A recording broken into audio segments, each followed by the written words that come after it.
It's my feel-good breakfast show.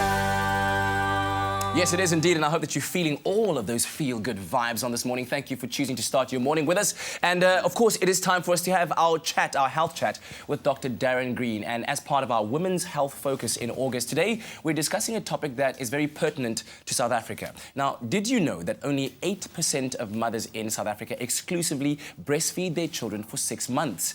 Now, it's one of the lowest statistics in the world, and today we want to learn just how important it is and all about the health benefits of breastfeeding. And of course, we welcome your questions and your comments. You can call us on 08391333728. Dr. Darren Green, how are you, sir? Fantastic this morning, thank you. Excellent, excellent. So before we even get into the statistics and why breastfeeding is so low in South Africa, why would a mother want to breastfeed as opposed to using formula? Yes, there are many reasons. The first one, obviously, as I think you are designed, there's a reason why milk comes in when you've had offspring. And there's something to be said when you go and look at the chemical components and the constituency of breast milk itself being extremely healthy. We'll speak about the exact breakdown later on, but that process of actually feeding your young and your offspring is not just about nutrition and growth. It's more about a bonding experience as well, in terms of what happens on a neurological level in that relationship.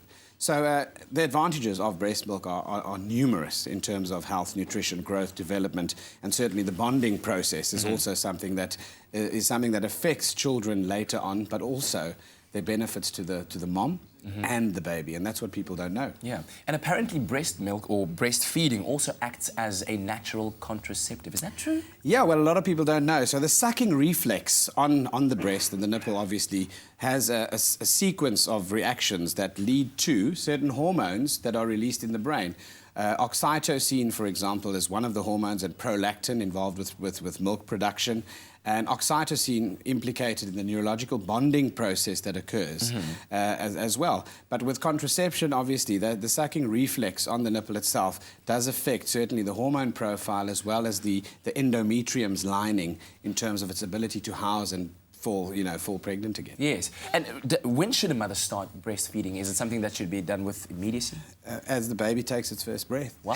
As soon as that. As soon as that, we speak of a thing called KMC, kangaroo mother-child care, kangaroo care, which means as that baby comes out, it's placed on the mom's chest. Yes. And there's a bonding process that occurs immediately from there.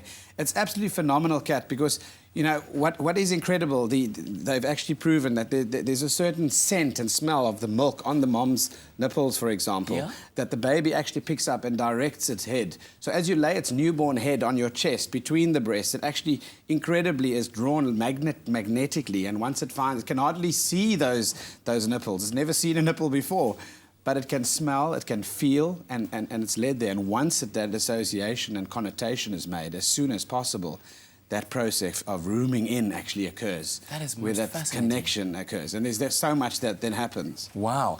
Talk to me, for how long should a mother be breastfeeding? Because we've seen some awkward situations, or I guess what society perceives to be awkward. A 5-year-old, 6-year-old breastfeeding still. For how long should the child be breastfeeding? It would be really detrimental for a mom to go to school to breastfeed the child in lunch breaks. We don't want that. So generally, the guidelines are basically, you look at the setting. So 6 months is exclusive breastfeeding as best we can. We advise up to a year.